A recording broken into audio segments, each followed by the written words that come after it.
Good morning, everyone. Kartikeya IAS Academy is very glad to announce new batch in the year 2022 for complete integrated UPSC course. And the batch starts from Jan 2022. Only limited seats available. Hurry up. Enroll your registration right now. And for free Hindu analysis, for free answer writing session, please subscribe, share, and like our videos. And moreover, you can join our Telegram channel for free content. And the link is provided in the description box below. So more over ఈ రోజు మనం current affairs లో first చూసే topic వచ్చేసి army operation in Nagaland goes every 15 civilians dead. So ఏంటంటే ఇది చాలా disaster అనే చెప్పుకోవచ్చమ్మా. ఓకే, ఆల్రెడీ ఈ నాగాలాండ్ లో ఇన్సర్జెన్సీ అనేది చాలా వర్స్ట్ కండిషన్ లో ఉంది. సో ఈ మధ్య ఏంటంటే పీస్ టాక్స్ కూడా స్టార్ట్ అయ్యాయి 2015 లో అగ్రిమెంట్ ద్వారా. ఇది ఇంకా కంప్లీట్ గా సెటిల్మెంట్ అయితే అవ్వలేదు, ఇంకా పీస్ అకార్డ్ అయితే సైన్ అవ్వలేదు. స్టిల్ నెగోషియేషన్స్ అనేవి ఆన్ గోయింగ్ లో ఉన్నాయి. ఇలాంటి టైంలో ఏంటంటే ఈ ఆర్మీ డిజాస్టర్ అనేది ఏంటంటే దీనికి ఇంకా రెచ్చగొట్టే ఛాన్సెస్ అనేవి చాలా ఎక్కువగా ఉన్నాయి. దీనికి సివియర్ ఇంప్లికేషన్స్, రిపర్కేషన్స్ మనం ఫేస్ చేసే ఇండియన్ గవర్నమెంట్ ఫేస్ చేయాల్సిన సిచ్యువేషన్ అయితే ఎదురుందనే చెప్పుకోవాలి. సో ఎందుకు ఈ ఆపరేషన్ అనేది డిజాస్టర్ అవుతుంది? అండ్ మోర్ ఓవర్ ఎటువంటి ప్రొసీజర్ లేకుండా ఆర్మీ వాళ్ళు అంత ఇంటెలిజెన్స్ రిపోర్ట్స్ అంటే వాళ్ళు సింపుల్ గా ఏం చెప్తున్నారంటే మాకు మేము మిస్ఇంటర్ప్రిట్ చేసాం, ఓకే, మిస్టేకన్లీ మేము చేయవలసి వచ్చిందని చెప్పారు. ఓకే, వాళ్ళకి అన్ని పవర్స్ ఎక్కడి నుంచి వచ్చాయి, ఓకే అనేది మనం క్లియర్ గా దీని గురించి బ్యాక్గ్రౌండ్ అయితే తెలుసుకోవాలమ్మా. Very very important. Okay, so ఇది మనకి ప్రిలిమ్స్ కి అండ్ మెయిన్స్ కి చాలా చాలా important. Okay, so let's go. And moreover మన ఇండియాకి ఈ నార్త్ ఈస్ట్ రీజియన్ అనేది చాలా చాలా ఇంపార్టెంట్. ఎక్కువగా అందులో ఈ అస్సాం గురించి మనం మాట్లాడుకున్నాం. ఓకే, బంగ్లాదేశ్ లిబరేషన్ టైంలో ఎక్కువ రిఫ్యూజెస్ వచ్చారు. సో దానివల్ల ఏంటంటే నేషనల్ రిజిస్టర్ ఆఫ్ సిటిజన్స్ అని చెప్పేసి ఎక్కువగా ఇక్కడే స్టార్ట్ అయ్యిందని చెప్పేసి ఆల్రెడీ దీని గురించి మాట్లాడాం. అండ్ దానికి కంటిన్యూషన్ యాక్చువల్ గా ఏంటంటే నాగాలాండ్ ఇష్యూ అనమాట. బట్ ఇక్కడ రిఫ్యూజెస్ ప్రాబ్లం, అక్కడ ఏంటంటే ట్రైబల్స్ ప్రాబ్లం, ఏంటంటే వాళ్ళ యొక్క లాంగ్వేజ్, వాళ్ళ యొక్క ఎథనిక్ ప్రాబ్లమ్ ని క్లియర్ గా ఇండియన్ పీపుల్ ఐడెంటిఫై చేయట్లేదు. సో వాళ్ళని మైనారిటీస్ గా చూస్తున్నారని ఒక ఫీలింగ్ అనేది వాళ్ళకి వచ్చేసి మేము ఇండియాతో కాదు, okay, we are not one nation, మేము ఇండియా నేషన్ తో మేము లేము, ఆ నేషన్ లో మేము లేము, వీఆర్ సెపరేట్ పీపుల్ అని చెప్పేసి వాళ్ళు ఇప్పుడు ఈవెన్ బిఫోర్ ఇండిపెండెన్స్ కి ముందే ఏంటంటే వాళ్ళు ప్రొటెస్ట్ చేయడం అయితే స్టార్ట్ చేశారు. ఆ టైంలో ఇన్సర్జెన్సీ మూమెంట్స్ అయితే స్టార్ట్ చేశారు. సో ఈచ్ అండ్ ఎవ్రీథింగ్ ఈ ఆర్టికల్ మనం చాలా కాంప్రహెన్సివ్ గా నేర్చుకోవాలమా. అండ్ దీనికోసం మనం హిస్టరీ నుంచి కంప్లీట్ గా తెలుసుకుందాం. See here. సో ఈ టాపిక్ వచ్చేసి మనం GS3 సెక్యూరిటీ, ఇంటర్నల్ సెక్యూరిటీలో మనం చూసుకుంటామా. Okay, so see here history of Naga insurgency. Naga అంటే ఏంటమ్మా, ఇక్కడ నాగా ట్రైబ్స్. ఓకే, ఓన్లీ ఈ ట్రైబ్సే కాదు, ఆల్మోస్ట్ అప్రాక్సిమేట్లీ 600 ట్రైబ్స్ ఉన్నారమ్మా ఇండియాలో. 600 డిఫరెంట్ కేటగిరీస్ ఆఫ్ ట్రైబ్స్ ఉంటాయి. సో అందులో almost approximately on and around 200 different types of tribes, categories of tribes ఎక్కువగా ఏంటంటే north east region, more over ఏంటంటే అస్సాం, నాగాలాండ్, అరుణాచల్ ప్రదేశ్ ఈ ఏరియాస్ లోనే ఎక్కువగా ఏంటంటే వాళ్ళు ఉండడం జరిగింది. Okay ma'am. సో అందులో ఈ Naga tribes are the dominant tribes. So వీళ్ళు ఏంటంటే these are special type of ethnic group tribal people actually. Okay, so ఈ నాగాస్, సో వీళ్ళు ఏంటంటే నాగాస్ అంటే జనరల్ గా ఓన్లీ మనం నాగాలాండ్ లో ఇన్హాబిటెంట్ అయి ఉన్న పీపుల్ అనుకుంటాం. బట్ నో, ఈ నాగాస్ అనే people not only in Nagaland. Okay, Nagaland లోనే ఉంటే అసలు ప్రాబ్లమే లేదు, ఎందుకంటే present Nagaland it is separate state, అవునా కదా. బట్ ఈవెన్ ఇన్సర్జెన్సీ అనేది వస్తుంది. ఎందుకు? బికాస్ ఈ నాగాస్ అనే పీపుల్ నాగాలాండ్ లో మాత్రమే స్టిక్ అయ్యారు. Okay, actually they are inhabitants of Nagaland, Assam, Arunachal Pradesh, Manipur and Myanmar. See Nagaland ఒక్కదానికి కాదమ్మా Nagas. Okay, actually Manipur, Assam, Arunachal Pradesh, Nagaland and moreover ఇక్కడ ఉన్న మైనమార్ కూడా ఏంటంటే వీళ్ళు ఇన్హాబిటెంట్స్. ఈ ఆల్ రీజియన్స్ లో ఏంటంటే ఈ నాగా ట్రైబ్స్ అనే వాళ్ళు ఎక్కువగా ఉండడం జరిగింది. ఓకే, సో సి హియర్ వీళ్ళు ఏంటంటే జనరల్ గా ఆల్రెడీ ట్రైబల్ పీపుల్. ఓకే, ఎక్కువగా ఆల్రెడీ మనకు తెలిసి north eastern hilly areas and very tough terrains, వీళ్ళు ఎక్కువగా ఆ ఏరియాలోనే ఉండడం అనేది జరిగేది. సో ఏంటంటే వీళ్ళకి ఔటర్ వరల్డ్‌తో అంత ఇంటరాక్షన్ ఉండకపోవడం వల్ల వాళ్ళకి అంత ఎడ్యుకేషన్ అనేది లేదు. ఓకే. సో వీళ్ళేంటంటే ఎవాల్వ్ అవ్వటం కూడా ఏంటంటే అంత ఫాస్ట్‌గా, ర్యాపిడ్‌గా జరగలేదు. ఎవాల్వ్‌మెంట్ అనేది కూడా రాలేదు వీళ్ళకి. సో దీనివల్ల ఏంటంటే ఒక మైనారిటీగా వీళ్ళు మిగిలిపోవడం జరిగింది. సో వీళ్ళకి ఒక ఇండియాతో ఏంటంటే అసలు ఎటువంటి రిలేషన్ లేనట్టే వీళ్ళు ఉంటారు. ఓకే. ఎందుకంటే మనకు ఆల్రెడీ తెలిసి నార్త్ ఈస్టర్న్ రీజియన్ చాలా సెన్సిటివ్ రీజియన్. ఓకే. ఈ నార్త్ ఈస్టర్న్ రీజియన్ కంప్లీట్‌గా ఒక సెన్సిటివ్ రీజియన్. ఓకే. సో ఈ పర్టిక్యులర్ ఇండియాతో ఏంటంటే వాళ్ళకసలు రిలేషనే లేనట్టుగా యాక్చువల్‌గా నార్త్ ఈస్టర్న్ రీజియన్ ఉంటారు. అందులో మేజర్‌గా ఎందుకంటే అక్కడ ఇన్హాబిటెంట్స్ అయ్యేది అందరూ కూడా ట్రైబల్ పీపుల్ కాబట్టి. నేను చాలా లేమన్‌గా చెప్తున్నానమ్మా నార్మల్ కొత్తగా వచ్చిన స్టూడెంట్స్ కూడా అర్థం కావటానికి. ఓకే. జస్ట్ అసలు ఆ ప్రాబ్లమ్ ఎక్కడ రైజ్ అయింది ఏంటని చెప్పేసి. దీని గురించి యాక్చువల్‌గా కాంప్రహెన్సివ్‌గా మనం ఏంటంటే హిస్టరీలో మాట్లాడుకుంటాం. అండ్ మోర్ ఓవర్ వీళ్ళకిచ్చిన స్పెషల్ కండిషన్స్ గురించి, స్పెషల్ ప్రివిలేజెస్ గురించి పాలిటీలో కూడా మనం మాట్లాడుకోవడం అయితే జరుగుతుంది. ఓకే. సో, నేను లేమ్యాన్‌గా ఒక బ్రీఫ్‌గా, గ్లిమ్స్‌గా ఏంటంటే ఒక ఓవరాల్‌గా మీకు ఎక్స్‌ప్లెయిన్ చేయడానికి, కవర్ చేయడానికి టాపిక్ ట్రై చేస్తాను. ఓకే. సో, వీళ్ళేంటంటే ఎక్కువగా ట్రైబల్ పీపుల్ హిల్లీ ఏరియాస్‌లో ఉండడం వల్ల వీళ్ళకి ఎక్స్ట్రార్డినరీ స్కిల్స్ ఎందులో ఉన్నాయి extraordinary skills jungle warfare and guerrilla వార్‌ఫేర్‌లో ఎక్స్ట్రార్డినరీ స్కిల్స్ అనేవి ఉండేవి. ఓకే. ఇది different types of technique. Okay. ఈ వార్‌ఫేర్‌లు అంటే ఇది ఒక టెక్నిక్ అన్నమాట. సో, ఎక్కువగా ట్రైబల్ పీపుల్ వాళ్ళకి ఈ టెక్నిక్స్ అనేవేంటంటే ఒక ఇన్‌హెరెంట్‌గా ఉండేవి. ఓకే. ఈ టెక్నిక్స్‌ని అడ్వాంటేజెస్‌గా తీసుకోవడానికి బ్రిటిష్ గవర్నమెంట్ అనేది దానికి స్కోప్ వచ్చింది. ఓకే. సో, ఈ హిల్లీ ఏరియాస్‌లో ఉన్న ఈ నాగా ట్రైబ్స్‌కి ఏంటంటే ఎక్స్ట్రార్డినరీ స్కిల్స్ ఉండేవి. Jungle warfare and guerrilla warfare techniques. So, వీళ్ళేం చేశారంటే ఆ టైంలో బ్రిటిష్ గవర్నమెంట్ కాలనీ కదా మన India. So, first world war 1లో ఓకే. లైక్ వరల్డ్ వార్ 1లో ఏంటంటే ఈ నాగా ట్రైబ్స్‌ని ఏంటంటే వాళ్ళు డిప్లాయ్ చేసుకున్నారు. ఓకే. ఎక్కడికి యూరోప్‌లోకి డిప్లాయ్ చేసుకున్నారు. ఓకే. సో, వరల్డ్ వార్ 1లో ఏంటంటే వీళ్ళని యుటిలైజ్ చేసుకోవడానికి డిప్లాయ్ చేసుకోవడం అయితే జరిగింది. ఎందుకు డిప్లాయ్ చేసుకున్నారమ్మా పర్టిక్యులర్‌గా? Because they are having extraordinary skills in warfare like jungle warfare and guerrilla warfare. అయితే అప్పుడు వరకు ఒక చిన్న కమ్యూనిటీలో, ఒక చిన్న ఏరియాలో, ఒక హిల్లీ ఏరియాస్‌లో ఉన్న పీపుల్‌కి ఒక్కసారిగా ఒక అంత డెవలప్డ్ నేషన్ అయిన ఆ ఆర్మీతో ఏంటంటే వీళ్ళు కలవటం వల్ల they are exposed. To political ideologies and thoughts. So, అంతే కదమ్మా! ఒక్కసారి చిన్న రీజియన్ నుంచి అంత పెద్ద రీజియన్‌కి వెళ్ళిన తర్వాత ఆ థాట్స్‌కి, ఆ ఐడియాలజీస్ కోసం వాళ్ళకేంటంటే వాళ్ళ యొక్క ఎడ్యుకేషన్ ఎన్హాన్స్ అయింది. ఐడియాలజీస్ ఎన్హాన్స్ అయ్యాయి. థాట్స్ అనేవి ఎన్హాన్స్ అయ్యాయి. సో, అప్పటి నుంచి ఆ ఎన్హాన్స్ అయిన తర్వాత నుంచి లేదు. సో, అసలు ఇప్పటి వరకు మేము ఒక సెపరేట్‌గా ఉండిపోయాం. ఓకే. ఇండియాతో మాకు ఎటువంటి రిలేషన్స్ లేకుండా ఉండిపోయాం. సో, మాకు ఇండియా నుంచి ఎటువంటి ప్రివిలేజెస్ రావట్లేదు. సో, ఇండియా అండర్‌లో ఉండడం వల్ల మాకు ఎటువంటి ప్రివిలేజెస్ అనేవి ఉండడం.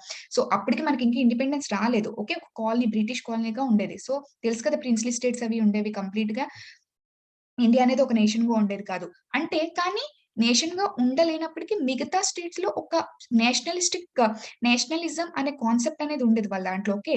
నేషనలిస్టిక్ ఫీలింగ్ అనేది వాళ్ళ దాంట్లో ఉండేది. బట్ స్టిల్ వాళ్ళ దగ్గర ఈ ఫీలింగ్ అనేది ఉండేది కాదు. సో, అప్పటికి ఇండియా అనేది ఒక ఒక ఎంటైర్ కంట్రీగా ఉండలేనప్పటికీ కూడాన ఆ నేషనలిజం అనే ఫీలింగ్ అనేది మాత్రం మేమందరం ఇండియన్స్ అనే ఫీలింగ్ మాత్రం వీళ్ళకి ఉండేది కాదు. ఓకే. మేము దాని నుంచి సెపరేట్ మా ఐడియాలజీ వేరు. మా లాంగ్వేజ్ వేరు, మా కల్చర్ వేరు, మాకు ఎథనిక్ ఐడెంటిటీ వేరు అని వీళ్ళు ఫస్ట్ నుంచి కూడా మైనారిటీగా ఫీల్ అవుతూనే ఉండేవారు.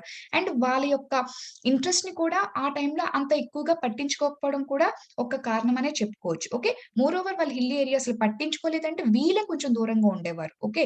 సో, ఇండియా కూడా అంత ఇంట్రెస్ట్ కొంచెం ఫార్ రీజియన్ అవ్వడం వల్ల అంత ఇంట్రెస్ట్ చూపించలేదని ఓపెన్‌గా ఒప్పుకోవచ్చు. ఓకే. సో, డిస్టింక్ట్ ఎథెనిక్ ఐడెంటిటీ అనేది వీళ్ళేమనుకున్నారు, సో, ఆ పొలిటికల్ ఐడియాలజీస్, ఆ థాట్స్ వీళ్ళు గ్రాస్ప్ చేసుకున్న తర్వాత లేదు.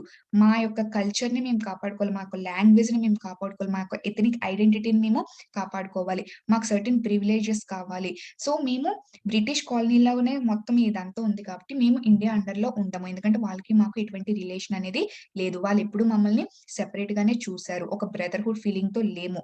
ఓకే. సో, మేము వాళ్ళ umbrella we cannot come under India అని చెప్పేసి వాళ్ళు అప్పటి నుంచి ఏంటంటే మేము మాకొక సెపరేట్‌గా ఒక స్టేట్‌లా కావాలి. మాకొక సెపరేట్ ప్రివిలేజెస్ కావాలి. మాకొక సెపరేట్ టెరిటరీ ఆ టైంలో ఇంకా స్టేట్ అని జెప్పేసి మాట అనలేదమ్మా. మాకొక సెపరేట్‌గా ఒక టెరిటరీ అనేది ఇచ్చేసేయండి. సో, మేము ఆ ప్లేస్‌లో మా యొక్క ఎథనిక్ ఐడెంటిటీని మేము ప్రిజర్వ్ చేసుకుంటాం, ఒక కల్చర్‌ని ప్రిజర్వ్ చేసుకుంటాం, ఒక లాంగ్వేజ్‌ని ప్రిజర్వ్ చేసుకుంటాం అని చెప్పేసి వాళ్ళు ఆ ఐడియాలజీస్‌ని ఏంటంటే డెవలప్ చేసి స్ప్రెడ్ చేయడం కూడా స్టార్ట్ చేశారు. ఓకే. ఎవరు ఎప్పుడైతే ఈ వార్‌ఫేర్ ఈ యూరోప్‌లో డిప్లాయ్ అయిన ఈ పీపుల్ ఏంటంటే సో మళ్ళీ రిటర్న్ వచ్చేటప్పుడు ఈ ఐ ఐడియాలజీస్ అనేవి మిగతా పీపుల్ కూడా ఏంటంటే వీళ్ళు కమ్యూనికేట్ చేయడం అనేది జరిగింది. ఓకే. సో అలా కమ్యూనికేట్ చేసిన తర్వాత it leads to formation of Naga club. ఒక నాగా క్లబ్‌కి ఒక గ్రూప్ ఆఫ్ పీపుల్ ఏంటంటే ఫార్మ్ అవ్వడం జరిగింది. ఎందుకు? To fulfil there ambition. వాళ్ళ యాంబిషన్ ఏంటి?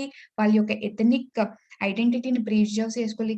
వాళ్ళ యొక్క లాంగ్వేజ్‌ని ప్రిజర్వ్ చేసుకోవాలి. అండ్ మోర్ ఓవర్ ఏంటంటే వాళ్ళ యొక్క కల్చర్‌ని ప్రిజర్వ్ చేసుకోవాలి. సో వాళ్ళ యొక్క రైట్స్‌ని ఎన్హాన్స్ చేసుకోవాలి. ప్రిజర్వ్ చేసుకోవాలి. వాళ్ళకి సర్టెన్ ప్రివిలేజెస్ కావాలి. సో ఆ యాంబిషన్స్ అన్నీ ఫుల్‌ఫిల్ అవ్వాలంటే వాళ్ళు they don't want to come under India. India యొక్క టెరిటరీ కింద వాళ్ళకి ఉండాలని లేదు. They want a separate territory. ఒక జియోగ్రఫికల్ టెరిటరీ అనేది వాళ్ళకి కావాలని వాళ్ళు డిమాండ్ చేయడం అనేది స్టార్ట్ చేశారు. సో దాని కోసం వాళ్ళు ఒక ఆర్గనైజేషన్ కూడా ఫార్మ్ చేశారు. That is nothing but Naga club. Okay. So already ఏంటి వీళ్ళు బ్రిటిష్‌కి హెల్ప్ చేశారు కదమ్మా! ఓకే. వరల్డ్ వార్ 1లో. సో ఏంటంటే వాళ్ళకు ఆల్రెడీ కొంచెం నాలెడ్జ్ అనేది ఎన్హాన్స్ అయింది. ఓకే. ఈ వార్‌ఫేర్‌లో పార్టిసిపేట్ చేయడం వల్ల. సో ఏంటంటే వాళ్ళకి ఆల్రెడీ తెలుసు. సో సైమన్ కమిషన్ వస్తుంది. సో ఈ సైమన్ కమిషన్‌కి ఏంటంటే వీళ్ళు ఆల్రెడీ ఎవరైతే వెళ్లారో వాళ్ళకి ఆల్రెడీ ఎడ్యుకేషన్ అనేది ఎన్హాన్స్ అవ్వడం వల్ల వీళ్ళేంటంటే ఒక మెమోరాండమ్ అనేది సబ్మిట్ చేశారు సైమన్ కమిషన్‌కి. 1929లో కదా సైమన్ కమిషన్ అనేది ఇండియాకి రావడం జరిగింది. సో, ఈ సైమన్ కమిషన్‌కి ఏంటంటే వీళ్ళొక మెమోరాండమ్ అనేది సబ్మిట్ చేశారు. ఏమని చెప్పేసి we want to preserve language, culture and ethnic identity. So, మాకు సెపరేట్ ట్రీట్‌మెంట్ కావాలి. సెపరేట్ ప్రివిలేజెస్ కావాలి. మేమేంటంటే ఇండియా అండ్ నాగా మేము and Indians are not like brotherhoods. మేము బ్రదర్స్ అండ్ సిస్టర్స్‌లా మేము ఉండట్లేదు. ఇండియా మమ్మల్ని ఎప్పుడు సెపరేట్‌గానే ట్రీట్ చేస్తుంది. మాకసలు ఇండియన్స్ అంటే ఎవరో కూడా తెలియలేనట్టే మేము ఉన్నాము. ఓకే. సో, మాకొక సెపరేట్ జియోగ్రఫికల్ టెరిటరీ కావాలి. సో, మాకొక ఐడెంటిటీ కావాలని చెప్పేసి వీళ్ళు సైమన్ కమిషన్‌కి ఒక మెమోరాండమ్ ఇవ్వడం కూడా జరిగింది. ఎవరిచ్చారమ్మా? ఈ నాగా క్లబ్. ఒక గ్రూప్ ఆఫ్ పీపుల్. ఈ నాగా ట్రైబ్స్‌లో ఈ గ్రూప్ ఆఫ్ పీపుల్ ఉన్నారు కదా! వాళ్ళు ఆర్గనైజ్ అయ్యి ఈ క్లబ్ ఫార్మ్ చేసి వాళ్ళు ఇవ్వటం అయితే జరిగింది. అయితే సో, అది స్లోగా స్టార్ట్ అవ్వడమే లేదు ఎప్పుడైనా. సో, ఆటోమేటిక్‌గా ఏంటి అది స్ట్రెంథెన్ అవుతూ వస్తుంది కదమ్మా! సో, ఏంటంటే అది స్ట్రెంథెన్ అవుతూ ఏంటంటే ఫైనల్‌గా 1946కో ఈ నాగా క్లబ్బే it transformed into Naga national council very, very important. Okay. So, అది స్ట్రెంథెన్ అవుతూ దాంట్లో మెంబర్స్ అనేవాళ్ళు ఇంకా ఎక్కువగా ఇన్వాల్వ్ అవుతూ ఏంటంటే ఆ గ్రూప్‌ని స్ట్రెంథెన్ చేస్తూ ఫైనల్‌గా అది నాగా నేషనల్ కౌన్సిల్‌గా ట్రాన్స్‌ఫార్మ్ అవ్వడం అయితే జరిగింది. ఓకే. సో, అయితే వీళ్ళు అప్పటి నుంచి ప్రొటెస్ట్ చేయడం. ఓకే. సో, ఏంటంటే వాళ్ళ యొక్క ప్రొటెస్ట్ తెలుపుతూ మాకు సెపరేట్‌గా ప్రివిలేజెస్ కావాలి. మాకు సెపరేట్ టెరిటరీ కావాలని చెప్పేసి వాళ్ళు అప్పటికే ప్రొటెస్ట్ అనేది ఈవెన్ దో బ్రిటిష్ గవర్నమెంట్ ఉన్నప్పటి నుంచే వాళ్ళు స్టార్ట్ చేశారు. అంటే ఇది ఏదో ఇండియా సెపరేట్‌గా నేషన్ అయిన తర్వాత స్టార్ట్ అయింది కాదు. ఇప్పుడేదో గవర్నమెంట్ వచ్చిన తర్వాత స్టార్ట్ అయింది కాదమ్మా. సో, ప్రీవియస్ అసలు ఇండియాకి ఇండిపెండెన్స్ రాకముందే ఈ నాగాలాండ్‌లో ఇన్సర్జెన్సీ అనేది నాగాలాండ్ అని స్పెసిఫిక్‌గాను నాగాలాండ్ తర్వాత ఎమర్జ్ అయింది 1963లో. ఓకే. ఈ నాగాలాండ్ అనేది ఒకప్పుడు అస్సాంలో ఒక చిన్న డిస్ట్రిక్ట్ అమ్మ. ఓకే. యాక్చువల్‌గా ఈ నాగాలాండ్ స్టేట్‌గా 1963లో అయిందమ్మ. అస్సాంలో actually it was a district. Okay. So, వీళ్ళేంటంటే అప్పటికే బ్రిటిష్ గవర్నమెంట్‌ని కూడా కంపెల్ చేయడం అయితే జరిగింది. అండ్ వాళ్ళ యొక్క డిమాండ్స్‌ని మీట్ చేయడానికి ఆ టైంలో బ్రిటిష్ గవర్నమెంట్ కూడా ఒక 9 పాయింట్ అగ్రీమెంట్ అనేది ఫార్ములేట్ చేసింది. అంటే ఏంటి? ఈ 9 పాయింట్ అగ్రీమెంట్‌ని ఏంటంటే మనం జనరల్‌గా అక్బర్, హైదరీ అగ్రీమెంట్ అని చెప్పేసి పిలుస్తారు. ఫస్ట్ అగ్రీమెంట్ అన్నమాట. ఎందుకు? To fulfil the needs of this Naga tribes. ఈ నాగా ట్రైబ్స్ యొక్క నీడ్స్‌ని ఫుల్‌ఫిల్ చేయడానికి ఫస్ట్ టైమ్ బ్రిటిష్ గవర్నమెంట్ తీసుకున్న ఫస్ట్ ఇనిషియేషన్ ఏంటమ్మా? అక్బర్, హైదరీ అగ్రీమెంట్. సో, అందులో వాళ్ళకి వాళ్ళున్న ప్లేసెస్ ల్యాండ్ రైట్స్ అండ్ స్పెషల్‌గా వాళ్ళకి certain executive powers, legislative powers అనేది వీళ్ళు ఫార్ములేట్ చేయడం అయితే జరిగింది. అంటే దాని ద్వారా వాళ్ళకి ఒక అటానమీ అనేది కదా వాళ్ళు కోరుకుంటున్నారు. ఆ అటానమీ ఇచ్చారు. But limited. చాలా లిమిటెడ్ అటానమీ అనేది వాళ్ళకి ఇవ్వటం అయితే జరిగింది. ఓకే. సో, అప్పటికి ఏంటి వాళ్ళ ఐడియాలజీ మారిపోయింది. వాళ్ళ ఐడియాలజీ ఏంటి? వాళ్ళకి సెపరేట్ టెరిటరీ అనేది కావాలని చెప్పేసి వాళ్ళ ఐడియాలజీ. సో, ఏంటంటే ఈ 9 పాయింట్ అగ్రీమెంట్‌ని వాళ్ళు రిజెక్ట్ చేసేసారు. మాకొద్దు ఈ లిమిటెడ్ అటానమీ మాకు ఒద్దు. మాకు సెపరేట్ ఫిజికల్ టెరిటరీ ఇచ్చేసేయండి. జియోగ్రఫికల్ టెరిటరీ ఇచ్చేసేయండి. మాకొక ఐడెంటిటీ కావాలి. మాకొక సెపరేట్ ఫ్లాగ్ కావాలని చెప్పేసి వాళ్ళ యొక్క కండిషన్స్ అండ్ డిమాండ్స్ అనేవి మీద వాళ్ళు స్టాండ్ అయిపోయి ఉన్నారు. సో, దీనికి వాళ్ళు యాక్సెప్ట్ అయితే చేయలేదు.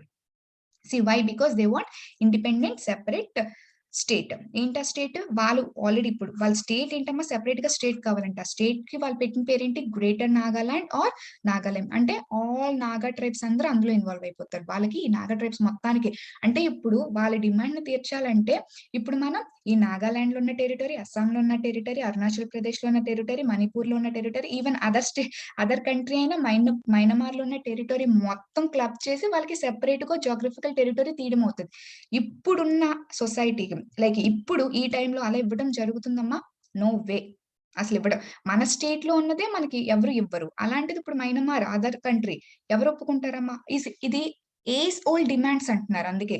These are age old demands. ఆ టైంలో ఉన్న డిమాండ్స్ స్టిల్ మీరు ఇప్పటికి కూడా అదే అడుగుతున్నారు అని చెప్పేసి గవర్నమెంట్ ఏంటంటే దాని యొక్క వాదన గట్టిగా ఇనిపిస్తుంది. ఇది ఏజ్ ఓల్డ్ డిమాండ్స్ ఇప్పుడు ఎలా కుదురుతాయి? ఓకే. సో మీకు సర్టెన్ ఐడెంటిటీస్ కావాలా? సో మీకు సర్టెన్ ప్రివిలేజెస్ కావాలా? మీరు ఈక్వల్‌గా రిప్రజెంటేషన్ అయ్యి ఉండాలా? సో దానికి మీరు ప్రివిలేజెస్ అడగండి. We are ready. మేమవి ఇవ్వటానికి రెడీగా ఉంటాం. బట్ మీరు సెపరేట్‌గా స్టేట్ కావాలి అని అడగటం it is an actually age old demand అని చెప్పేసి గవర్నమెంట్ వాదించడం అయితే జరిగింది. నిజంగా ఇది ఏజ్ ఓల్డ్ డిమాండ్సే కదమ్మా! ఇది ఎట్టి పరిస్థితిలో అవ్వదు. అది అందరికీ తెలిసిందే. ఓకే. సో వాళ్ళకేంటి ఒక గ్రేటర్ నాగాలాండ్. ఆ టైంలో ఓకే. బట్ స్టిల్ ఇప్పటికి కూడా ఇది కోరుకోవడం అనేది actually it was old. Age old demand అని చెప్పేసి అంటున్నాడు. ఓకే. గ్రేటర్ నాగాలాండ్ నాగాలిం అనే స్టేట్ మాకు సెపరేట్‌గా కావాలని ఆ టైంలో అడగడం జరిగింది. అయితే దీనికి బీజం పోసింది. ఓకే. యాక్చువల్‌గా సీడ్ ఫార్మేషన్ చేసింది పర్సన్ ఎవరమ్మా? అన్‌గామి జప్పు ఫైజో. ఓకే. ఈ పర్సన్ ఏం చేశారు? ఆల్రెడీ బ్రిటిష్ గవర్నమెంట్ 1946 అంటే మన ఇండియాకి ఇండిపెండెన్స్ రావడానికి చాలా దగ్గరలో ఉంది. సో, అందుకే ఏంటంటే అందరిని కన్విన్స్ చేయడానికి ఈ బ్రిటిష్ గవర్నమెంట్ కూడా ఈ 9 పాయింట్ అగ్రీమెంట్ ఏంటో రావడం జరిగింది. దానికి యాక్సెప్ట్ చేయలేదు. అయితే ఇదే అవకాశం అని తెలుసుకున్న ఈ ఫైజో ఏం చేశారంటే ఒక మీటింగ్ అనేది ఏర్పాటు చేశారమ్మా. ఓకే. ఒక ఆ టైంలోనే ఏంటంటే 1,00,000 పీపుల్ వచ్చారంటే ఒకసారి చూడండి ఆ మీటింగ్‌కి. ఆ టైంలో. ఓకే. ఆ టైంలో అంత గ్యాదర్ చేయగలిగారు. ఓకే. తనేం చేశారంటే ఆల్రెడీ ఇండియాకి ఇండిపెండెన్స్ వస్తుందని తెలుసుకున్న తనేంటంటే 1947 14థ్ ఆగస్ట్ అంటే మన ఇండియాకి ఇండిపెండెన్స్ వచ్చే ఒక్క రోజు ముందు okay. He declared independence for that particular Naga group. Naga tribal గ్రూప్‌కి ఇండిపెండెన్స్ వచ్చేసింది అని చెప్పేసి డిక్లేర్ చేసేసారు. అంటే ఫైనల్‌గా అతను ఏం చెప్తున్నారు? రేపటి రోజున ఇండియాకి ఇండిపెండెన్స్ వస్తది. అందులో మమ్మల్ని కూడా ఇన్వాల్వ్ చేసేస్తారు. సో, మేము ఇండియా యొక్క టెరిటరీలోకి మేము రాము. ఓకే. ఆ నేషన్ అండర్‌లోకి మేము రాము అని చెప్పేసి వాళ్ళకి వాళ్ళే ఇక్కడ ఇండిపెండెన్స్ అనేది డిక్లేర్ చేసేసుకున్నారు. చూసారా? వాళ్ళు వాళ్ళ యొక్క ఐడియాస్ మీద చాలా స్ట్రిక్ట్‌గా స్టాండ్ అయ్యి ఉన్నారు. సింపుల్‌గా 14థ్ ఆగస్ట్ 1947 ఏంటంటే we are separate. We are independent అని చెప్పేసి వాళ్ళకి వాళ్ళే డిక్లేర్ చేసేసుకోవడం అనేది జరిగింది. ఓకే. అంటే ఈవెన్ దో ఇండియాకి ఇండిపెండెన్స్ రాకముందు ఏంటంటే ఇన్సర్జెన్సీ అనేది ఆ ఏరియాలో మనకి స్టార్ట్ అయిపోయింది. అండ్ ఆ డిక్లరేషన్స్ ఏంటంటే వాళ్ళు ఇన్సర్జెంట్ వార్ అగైన్స్ట్ ఇండియా ఏంటంటే వాళ్ళు డిక్లేర్ చేసినట్టే కదా సింపుల్‌గా. వాళ్ళు మేము ఇండియాతో ఉండము అని చెప్పేసి సింపుల్‌గా వాళ్ళు ముందు రోజే అనౌన్స్ చేయడం అయితే జరిగింది. ఆ విషయం ఆల్రెడీ ఫైజోకి తెలుసు. అందుకని చెప్పేసి ముందే డిక్లేర్ చేయడం అయితే జరిగింది. So, see here roots of insurgency ఎప్పుడొచ్చాయి ఆల్రెడీ రూట్స్ ఆఫ్ ఇన్సర్జెన్సీ ఇప్పుడు కాదు కదా! ఇండిపెండెన్స్ తర్వాత ఏమి వచ్చింది కాదమ్మా. బిఫోర్ ఇండిపెండెన్స్ రాకముందు ఏంటంటే వాళ్ళకి ఆ ఇన్సర్జెన్సీ అంటే తిరుగుబాటుతనం అంటారు ఇన్సర్జెన్సీ అంటే. ఓకే. సో, ఏంటంటే మేము సెపరేట్ అయిపోవాలన్న ఫీలింగ్ అయితే ముందు నుంచే వచ్చేసింది. ఎందుకంటే వాళ్ళు ఈక్వల్‌గా రిప్రజెంటేషన్ అవ్వట్లేదు. ఓకే. వాళ్ళు మైనారిటీస్‌గా చూస్తున్నారు. ఇండియా అనేది హిందూ డామినేటెడ్ సొసైటీ. సో, మమ్మల్ని వాళ్ళు తక్కువగా చూస్తున్నారు. మాకు ఈక్వల్ ప్రివిలేజెస్ ఇవ్వట్లేదు. ఈక్వల్ రైట్స్ ఇవ్వట్లేదన్న ఫీలింగ్ వాళ్ళకి ఎప్పటినుంచో ఉండడం అయితే జరిగింది. ఓకే. అయితే ఆఫ్టర్ ఇండిపెండెన్స్ 1947లో మనకి ఇండిపెండెన్స్ వచ్చింది. ఆఫ్టర్ ఇండిపెండెన్స్ ఏంటంటే మన నార్త్ ఈస్ట్ రీజియన్ ఏంటంటే ఇండియన్ యాంబిట్‌లోకొచ్చింది. సో, ఈ స్టోరీ అంతా మనం మోడర్న్ హిస్టరీలో మనం చదువుతాం. ఓకే. అది కంప్లీట్‌గా ఇక్కడ నేను కవర్ చేయట్లేదమ్మా. వీడియో అనేది లెంగ్తీ అయిపోతుంది కాబట్టి. ఓకే. సో, ఇండియన్ యాంబిట్‌లోకొచ్చింది. బట్ అప్పటికే ఇష్టం లేదు. నాట్ యాక్సెప్టెడ్ బై ఎవరు? This NNC. Naga national council. ఈ ఎన్ఎన్‌సి వాళ్ళకి అప్పటికి ఇష్టం లేదు. అవునా కదా! సో, ముందే వాళ్ళు డిక్లేర్ చేసేసుకున్నారు. మేము ఇండిపెండెంట్ అయిపోయామని చెప్పేసి ఫ్రీ అయిపోయిన ముందే డిక్లేర్ చేసేసుకున్నారు. సో, ఇండిపెండెన్స్ వచ్చిన తర్వాత even though north east region అనేది ఇండియన్ యాంబిట్‌లోకి వచ్చినా దానికి ఫుల్ ప్లెడ్జ్డ్‌గా ఈ Naga tribes okay. Naga national council వాళ్ళు దానికి యాక్సెప్ట్ అయితే చేయలేదు. సో, యాక్సెప్ట్ చేయకుండా ఏంటంటే వాళ్ళ యొక్క వయలెన్స్‌ని ఇంకా ఇంక్రీజ్ చేసేసారు, బోల్స్టర్ చేసేసారు, స్ట్రెంథన్ చేసేసారు. ఓకే, సో రిపీటెడ్ గా ప్రొటెస్ట్ చేయడం, రిపీటెడ్ గా వైలెన్స్ క్రియేట్ చేయడం, ఇన్సర్జెన్సీ మూవ్మెంట్స్ ఏంటంటే రేస్ చేయడం. ఓకే, సో ఇలాగా వాళ్ళ యొక్క ఇన్సర్జెన్సీ మూవ్మెంట్స్ ని ఎన్హాన్స్ చేసేస్తూ, రేస్ చేసేస్తూ బోల్స్టర్ చేయడం అనేది జరిగింది. ఫ్రమ్ 1940s ఆ టైం నుంచి 1970s వరకు ఏంటంటే కంప్లీట్ గా వైలెన్స్ అనేది క్రియేట్ చేస్తూనే ఉండేవారు కంప్లీట్ గా. ఓకే, సో అందుకే చెప్తారు it is the first insurgent movement. ఇండియాకి ఫస్ట్ ఇన్సర్జెంట్ మూవ్మెంట్ ఏంటంటే అదే. ఈవెన్ ద ఇండియా ఎవాల్వ్ అవ్వక ముందే స్టార్ట్ అయిపోయింది అది. Okay, and it is the longest standing insurgent movement, ఎందుకంటే స్టిల్ ఇప్పటికీ కంటిన్యూ అవుతుంది. ఇండియా నేషన్ కి ఎవాల్వ్ అవ్వలేనప్పటి నుంచి ఇప్పటికీ కూడా అది స్టిల్ ఇన్సర్జెన్సీ మూవ్మెంట్ అనేది క్యారీ ఆన్ అవుతుంది. So that's why it is the first insurgent movement and moreover it is the longest standing insurgent movement అని చెప్పడం జరుగుతుంది. అయితే మరి దీన్ని కౌంటర్ చేయాలి కదా. సో ఆల్రెడీ బ్రిటిష్ అనేది ఒక స్టెప్ తీసుకుంది, 9 పాయింట్ అగ్రిమెంట్. దానికి ఏంటి, సో వీళ్ళు యాక్సెప్ట్ చేయలేదు. మేము ప్రివిలేజెస్ ఇస్తామని చెప్పినా వీళ్ళకి యాక్సెప్ట్ చేయలేదు. సో నౌ ఇండియా గవర్నమెంట్ లోకి వచ్చేసింది, ఇండియన్ కంట్రీ అంబిట్ లోకి వచ్చేసింది. సో నౌ ఇప్పుడు ఇండియన్ గవర్నమెంట్ ఏ స్టెప్స్ తీసుకుంటుంది to counter this. Indian government came up with armed forces of spa. Armed forces, ఇప్పుడు ఇదే పాయింట్, ఇది చాలా ఇంపార్టెంట్. ఇప్పుడు కాంటెక్స్ట్ లోకి వచ్చింది ఇదే. ఓకేమా, armed forces special powers act 1958. So already ఏంటి చెప్పాను కదా, ఈ పీరియడ్ లో ఈ 1940s 1970s చాలా విపరీతమైన protests and moreover insurgents movements, విపరీతమైన వైలెన్స్ అనేది వీళ్ళు క్రియేట్ చేయడం అనేది స్టార్ట్ చేశారు. సో దాన్ని కౌంటర్ చేయాలి కదా కంప్లీట్ గా. సో కౌంటర్ చేయడానికి ఏంటంటే ఈ యాక్ట్ అనేది 1958 లో తీసుకురావడం జరిగింది. సో ఈ యాక్ట్ కింద ఏంటంటమ్మా, వీళ్ళకి జనరల్ గా ఈ ఆఫ్స్పా వాళ్ళకి దే కండక్ట్ ఆపరేషన్స్ ఎనీవేర్. ఎక్కడైనా వాళ్ళు ఆ ఏరియాలో ఆపరేషన్స్ కండక్ట్ చేయొచ్చు అండ్ అరెస్ట్ చేయొచ్చు ఎనీవన్ వితౌట్ ప్రియర్ నోటీస్. ఎటువంటి ప్రియర్ నోటీస్ ఇవ్వకుండా. అంటే నార్మల్ మన దగ్గర ఉన్న వాళ్ళకి తో కంపేర్ చేస్తే వాళ్ళకి ఏంటంటే కొన్ని స్పెషల్ ప్రివిలేజెస్ అనేది ఇవ్వడం జరిగింది. ఎందుకంటే అక్కడ ఆల్రెడీ ఇన్సర్జెన్స్ అనేది ఫస్ట్ నుంచి ఉంది కాబట్టి వాళ్ళు అక్కడ వైలెన్స్ అనేది క్రియేట్ అవుతున్నప్పుడు వీళ్ళు పర్మిషన్ కోసం వెళ్ళి ఆగి, సో ఇదంతా పెద్ద ప్రాబ్లం అవుతుంది కాబట్టి సో వాళ్ళకి ఏంటంటే ఎక్స్ట్రా కొన్ని పవర్స్ అనేది ఇవ్వడం జరిగింది. అందుకే ఇప్పుడు చూసారా వీళ్ళు ఆల్రెడీ ఇక్కడ ఏంటి, డైరెక్ట్ గా వీళ్ళు షూట్ చేశారు అంటే దానికి కారణం, ఫైర్ సెట్ చేశారు అంటే ఏంటంటే దానికి కారణం అదే. వీళ్ళకి ఆల్రెడీ స్పెషల్ ప్రివిలేజెస్ అనేది ఆ యాక్ట్ ద్వారా ఇవ్వడం జరిగింది. ఓకే, సో దానివల్ల ఏంటంటే ఈ స్పెషల్ కౌంటర్ అంతా వైలెంట్ గా ప్రొటెస్ట్ జరిగాయి కాబట్టి వీళ్ళకి స్పెషల్ ప్రివిలేజెస్ అనేది ఆఫ్స్పా వాళ్ళకి ఇవ్వడం జరిగింది. ఓకేమా, అది 1972 లో కూడా ఈ యాక్ట్ ని అమెండ్ చేయడం అయితే జరిగింది. ఓకే, సో అంటే దీన్ని కౌంటర్ చేయడానికి, ఇన్సర్జెన్సీ మూవ్మెంట్ ని కౌంటర్ చేయడానికి ఇండియా సో ఇలా వైలెంట్ గా అంటే యాక్ట్ ద్వారా సప్రెస్ చేయడానికే కాకుండా, ఓకే, సో వైలెన్స్ కి కౌంటర్ ఇస్తూ ఆల్రెడీ ఆర్మడ్ ఫోర్సెస్ ద్వారా కూడా అది ట్రై చేస్తుంది and moreover peace accords ద్వారా అది ట్రై చేసింది. Okay, 2 ways. So first one అక్కడ ఆల్రెడీ ప్రొటెస్ట్ జరుగుతున్నాయి కాబట్టి, వైలెన్స్ జరుగుతుంది కాబట్టి అది ఆఫ్స్పా యాక్ట్ అనేది లాంచ్ చేసింది and moreover peace accords తో కూడా పీస్ అకార్డ్స్ ప్లాన్ చేస్తూ ఫార్ములేట్ చేస్తూ ఏంటంటే ఆ గ్రూప్స్ ని పిలవడం జరిగింది. సో అలా మాట్లాడి ఫైనల్ గా 1963 లో వాళ్ళతో మాట్లాడి, ఎవరితో, ఓకే, ఈ నాగా నేషనల్ కౌన్సిల్ వాళ్ళతో మాట్లాడిన తర్వాత ఫైనల్ గా 1963 లో నాగాలాండ్ స్టేట్ అనేది ఎమర్జ్ అయింది. చెప్పాను కదా అస్సాంలో అదొక పర్టికులర్ డిస్ట్రిక్ట్ గా ఉండేది, అస్సాంలోని అది డిస్ట్రిక్ట్ గా ఉండేది, అది కంప్లీట్ గా స్టేట్ కింద ఫైనల్ గా మనకి సీ హియర్. యాక్చువల్ గా ఈ అస్సాంలో డిస్ట్రిక్ట్ గా ఉండేదమ్మా ఈ నాగాలాండ్. సో ఫైనల్ గా ఏంటంటే ఇది నాగాలాండ్ సెపరేట్ స్టేట్ కింద 1963 లో ఎమర్జ్ అయింది. అంటే ఈ వీళ్ళ యొక్క ప్రొటెస్ట్ కి వీళ్ళు ఆన్సర్ చేస్తూ, ఓకే, సో మేము యొక్క ప్రివిలేజెస్ ని కాపాడుతాం, మీకు సర్టన్ ప్రివిలేజెస్ ఇస్తాం, మీ ట్రైబ్స్ యొక్క ఇంట్రెస్ట్, ఓకే, మీ రైట్స్ మాకు చాలా చాలా ఇంపార్టెంట్ అని చెప్పేసి సో తన యొక్క కన్సర్న్స్ ని కూడా చెప్తూ ఇండియా ఏంటంటే సెపరేట్ గా వాళ్ళకి నాగాలాండ్ స్టేట్ అయితే ఇవ్వడం జరిగింది.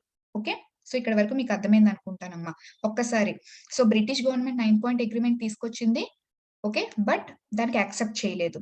తర్వాత ఏం తీసుకొచ్చింది, ఇండియన్ గవర్నమెంట్ ఫార్మ్ అయిపోయిన తర్వాత సో ఈ ప్రొటెస్ట్ కి అగేన్స్ట్ గా ఆఫ్స్పా యాక్ట్ తీసుకొచ్చింది and moreover peace accords కోసం ఏంటంటే వీళ్ళు నాగాలాండ్ కింద సెపరేట్ గా అస్సాం నుంచి ఈ డిస్ట్రిక్ట్ ని సెపరేట్ గా నాగాలాండ్ స్టేట్ కింద ఏంటంటే ఇవ్వడం కూడా జరిగింది. Okay, so see here already ఇలా నాగాలాండ్ స్టేట్ ఇచ్చడం అంటే ఏంటి, స్టేట్ ఇచ్చడం కాదు, they will give special constitutional privileges under article 371A. Polity చదివి ఉంటే ఇది చాలా పెద్ద, సో ఈచ్ అండ్ ఏ ప్రివిలేజెస్ ఇచ్చారు, each and every one detail గా నేర్చుకుంటామా.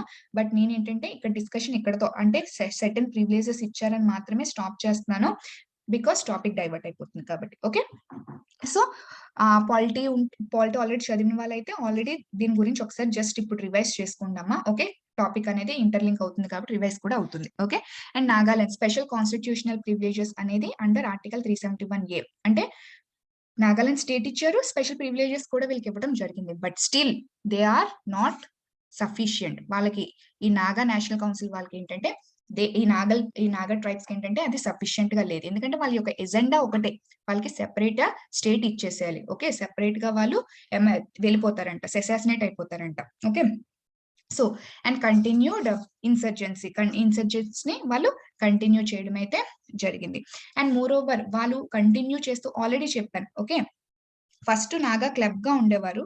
ఓకే, నాగా క్లబ్ నుంచి ఏంటంటే ఇప్పుడు నాగా నేషనల్ కౌన్సిల్ కింద, నాగా క్లబ్ నుంచి Naga national council emergent.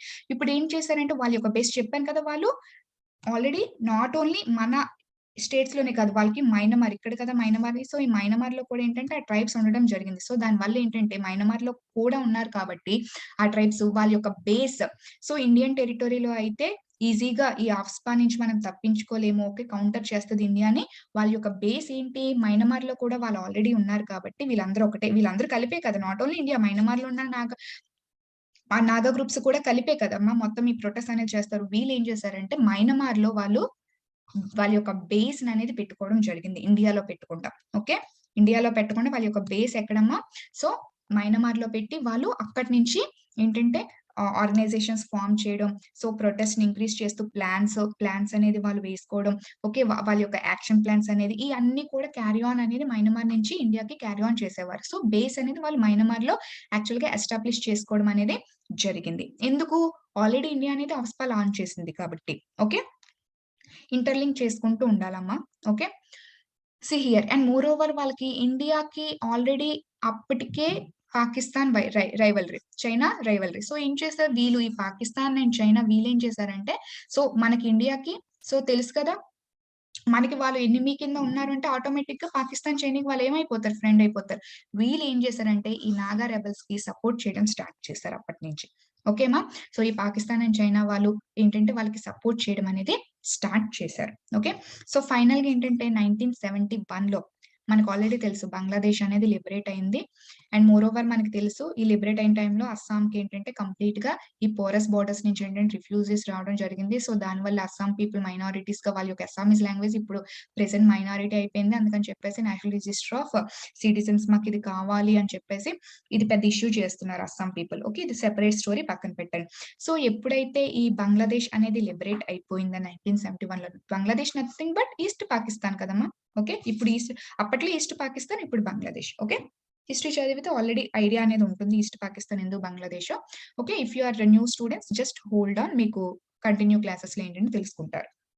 Okay, so 1971 లో ఏంటంటే మనకి బంగ్లాదేశ్ అనేది లిబరేట్ అవ్వటం జరిగింది. సో ఇలా ఎప్పుడైతే బంగ్లాదేశ్ సెపరేట్ గా లిబరేట్ అయ్యిందో, సో అప్పుడు నాగా రెబల్స్ కి ఇదొక మేజర్ బ్లో అనే చెప్పుకోవచ్చు, ఒక ఎదురు దెబ్బనే చెప్పుకోవచ్చు.